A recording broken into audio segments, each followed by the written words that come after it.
Hello दोस्तों, good evening. कैसे हैं आप लोग? दोस्तों, ये हमारा यूपीपीएससी आरओ सामान्य हिंदी प्रीलिम्स का टेस्ट सीरीज नंबर 18 है, जिसमें हम लोग सामान्य हिंदी के महत्वपूर्ण एमसीक्यूज़ को टेस्ट सीरीज के जरिए सॉल्व करेंगे और देखेंगे कि यहाँ से हमारे कितने क्वेश्चन सही हो रहे हैं। तो चलिए दोस्तों, ज़्यादा समय न लेते हुए हम लोग इसे सॉल्व करना आरंभ करते हैं। दोस्तों, हमारा पहला क्वेश्चन है, निम्न शब्दों का तत्सम होगा। दोस्तों, यहाँ पे निम्न शब्द यानी जो 3 शब्द दिए गए हैं, बादल, आंचल और आसरा, इनका तत्सम बताना। दोस्तों, क्वेश्चंस के लेवल काफ़ी डिफिकल्ट कॉम्पिटिटिव आते हैं। केवल ये वर्ड का आपको तत्सम या तद्भव याद होने से आप सही आंसर तक नहीं पहुंच सकते। इसीलिए दोस्तों, टेस्ट सीरीज लगाना हमें ज़रूरी होता है, क्योंकि इनसे क्वेश्चंस के लेवल, उनकी प्रकृति तथा दोस्तों हम क्वेश्चन को कैसे सॉल्व करें, इस चीज़ की समझ का हमें विकास होता है, जिससे हम निश्चित आंसर तक पहुँच सकते हैं। तो चलिए दोस्तों, टेस्ट सीरीज़ के जरिए हम लोग देखते हैं क्वेश्चन के लेवल को व उनके हल करने के तरीकों को। पहला क्वेश्चन दोस्तों, निम्न शब्दों का तत्सम होगा। बादल दिया गया है, आंचल दिया गया है, आसरा दिया गया है। दोस्तों, यहाँ एक चीज़ ध्यान रखना है कि जैसे क्रम से हमारे शब्द दिए गए हैं, ठीक क्रम से ही इनके तत्सम हमें विकल्प में मिलने चाहिए, वही हमारा आंसर होगा।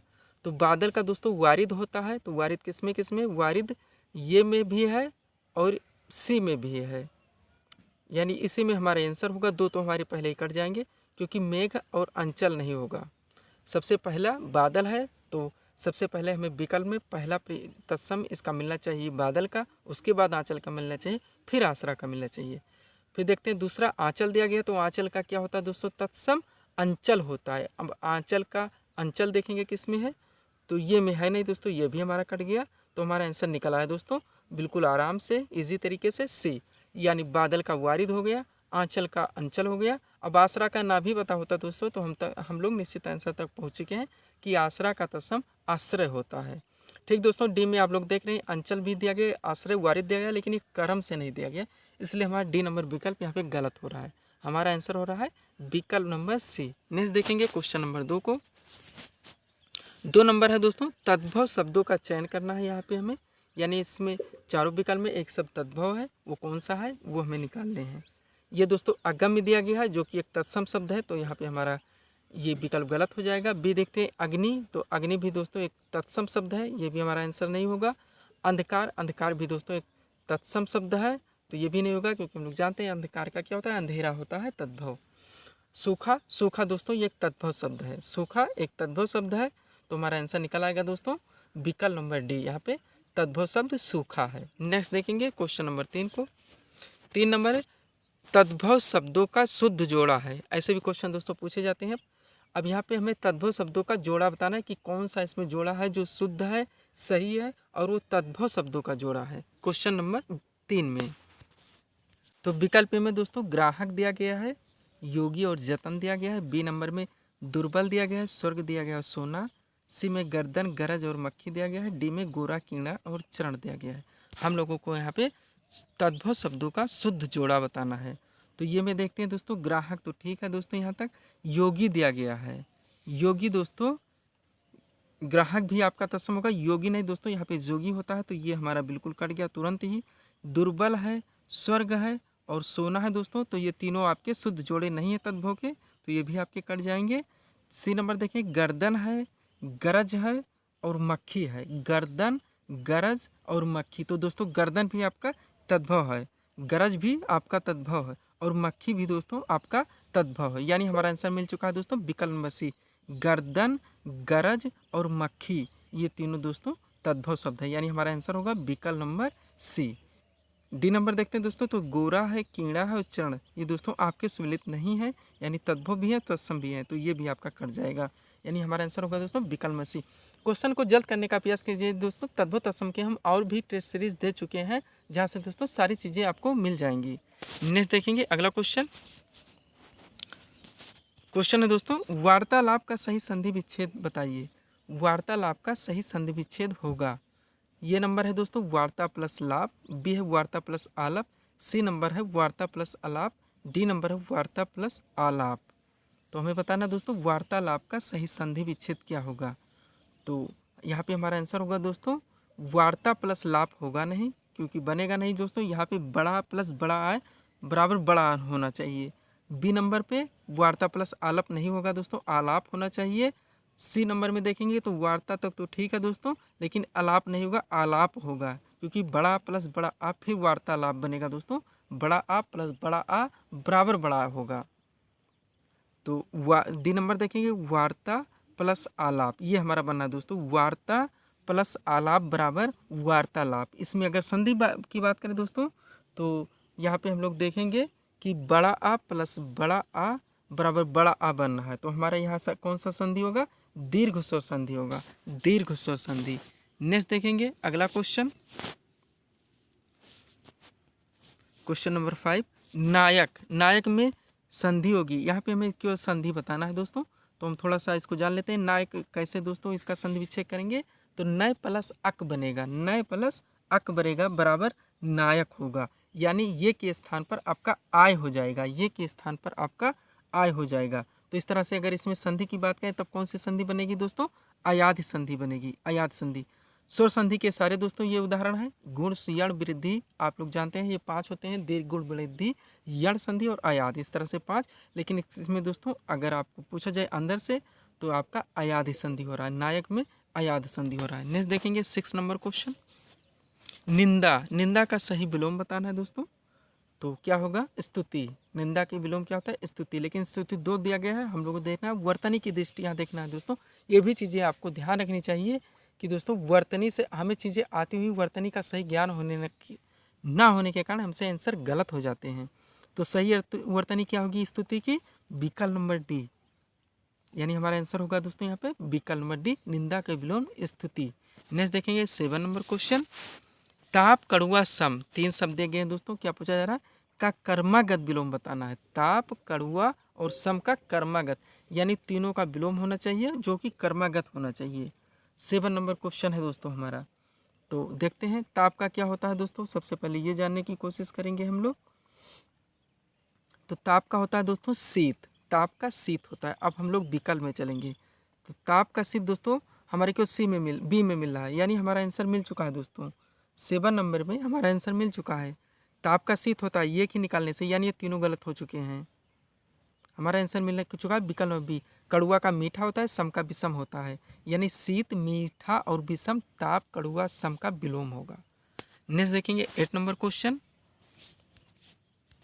8 नंबर क्वेश्चन है हमारा, निम्न में पर्यायवाची की दृष्टि से कौन सा जोड़ा सही है। दोस्तों इस सारे विकल्प में आपके ये चीज़ों के पर्यायवाची दिए गए हैं, जिसमें कौन सा जोड़ा शुद्ध है जो कि समुद्र का पर्यायवाची हो रहा है, ये हमें बताना है। तो ये में देखेंगे जलद है, नीरद है, बलाहक है, जालंधर है। तो ये तो दोस्तों किसका पर्यायवाची हो रहा है? बादल का पर्यायवाची बनना है।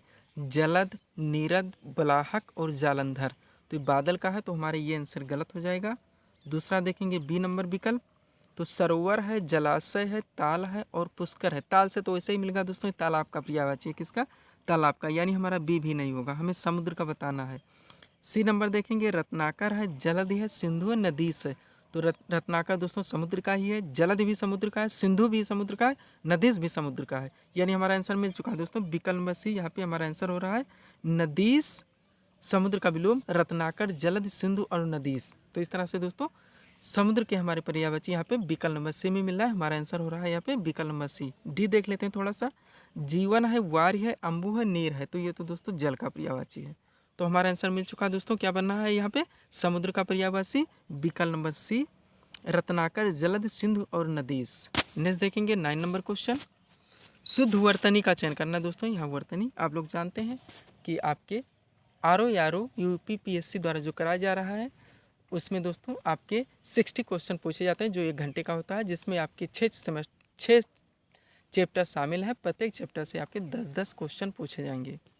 तो यहाँ पे वर्तनी है दोस्तों, वर्तनी को देखते हैं किसका दोस्तों? शुद्ध वर्तनी का चयन करना है। परीक्षा है, परीक्षा है, परीक्षा है, परीक्षा है।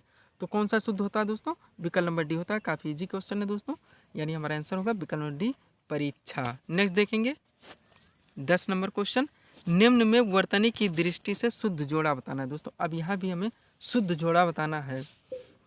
ये नंबर जोगी है, कलश है, वरिष्ठ है, उद्देश्य है। कलश ऐसे लिखा नहीं जाता दोस्तों, ये एक शब्द इजी मिल गया। कलश में बड़ा सा लगता है, तो पहला हमारा तुरंत कट जाएगा। बी कृतज्ञ है, छात्र है, चक्कर है, छात्र है। तो चक्कर शब्द नहीं होता दोस्तों, चक्र होता है, चक्र होता है, तो हमारा बी भी कट गया। सी देखेंगे राज्याभिषेक, ये बिल्कुल सही है। अंत्याक्षरी भी सही आ रहा है। सब्जी क्षेत्र, हमारा आंसर मिल चुका है दोस्तों विकल्प नंबर सी, राज्याभिषेक, अंत्याक्षरी, सब्जी और क्षेत्र। डी देखते हैं संशोधन है, प्रकाश है, यम है, कलश, यहाँ कलश भी मिल गया दोस्तों, ये बिल्कुल गलत हो जाएगा क्योंकि बड़ा सा लगता है। तो हमारा आंसर आ गया दोस्तों यहाँ पे विकल्प नंबर सी, राज्याभिषेक, अंत्याक्षरी, सब्जी और क्षेत्र, ये शुद्ध वर्तनी की दृष्टि से जोड़े हैं। नेक्स्ट देखेंगे 11 नंबर क्वेश्चन। क्वेश्चन है जो ईश्वर में विश्वास नहीं रखता, वाक्यांश के लिए एक शब्द। वाक्यांश के लिए एक शब्द दोस्तों आप लोग जानते हैं आपके सिलेबस में है। जो ईश्वर में आस्था नहीं रखता, वाक्यांश के लिए एक शब्द दोस्तों, तो आत्मवादी होगा नहीं, वैयक्तिक भी नहीं होगा, चार्वाक भी नहीं होगा, नास्तिक होगा। यानी ईश्वर को न मानने वाले को क्या कहते हैं? नास्तिक कहते हैं। नेक्स्ट देखेंगे 12 नंबर क्वेश्चन। जो लोक में संभव ना हो, जो लोक में संभव ना हो, वाक्यांश के लिए एक शब्द बताना है दोस्तों, ये भी वाक्यांश के लिए एक शब्द से क्वेश्चन है। तो क्या होगा दोस्तों? दैविकीर्त तो होगा नहीं, लोकातीत होगा नहीं, पारलौकिक भी नहीं होगा, होगा अलौकिक। आपका आंसर बनेगा दोस्तों जो लोक में संभव ना हो, अलौकिक। पारलौकिक नहीं होगा, ध्यान दीजिएगा दोस्तों, इसको रिवीजन कर लिएगा। पारलौकिक नहीं होगा, अलौकिक आपका आंसर होगा। नेक्स्ट देखेंगे 13 नंबर क्वेश्चन। क्वेश्चन है 13 नंबर, जिस शब्द की विशेषता बताई जाती है उसे कहते हैं, यानी विशेषण विशेष से लिया गया है दोस्तों। जिस शब्द की विशेषता बताई जाती है उसे कहते हैं। 13 नंबर हमारा क्वेश्चन है दोस्तों, हम लोग इसका आंसर निकालेंगे, आप लोग भी निकालने की कोशिश करें। विशेषण तो थोड़ा डिफिकल्ट है दोस्तों, लेकिन आपके सिलेबस में है तो आपको जानकारी होना जरूरी है। तो क्या होगा दोस्तों? विशेष होगा। जिस शब्द की विशेषता बताई जाती है उसे क्या कहते हैं? विशेष कहते हैं। पिछले टेस्ट सीरीज में दोस्तों हम लोगों ने काफ़ी अच्छे से इनको सॉल्व किया है, विशेषण और विशेष के क्वेश्चन।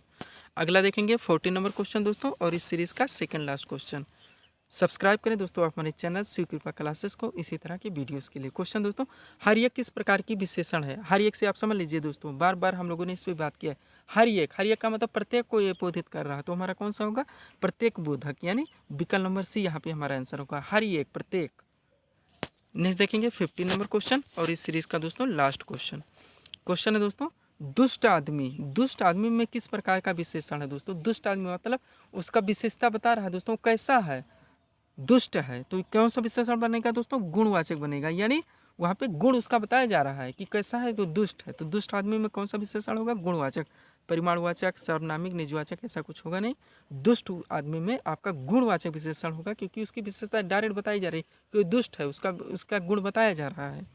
तो इस तरह से दोस्तों हम लोगों ने 15 महत्वपूर्ण MCQs को टेस्ट सीरीज़ के जरिए सॉल्व किए हैं। उम्मीद है दोस्तों आप लोगों ने भी सॉल्व किया होगा और देखे होंगे कि आपके कितने क्वेश्चन यहाँ से सही हो रहे हैं।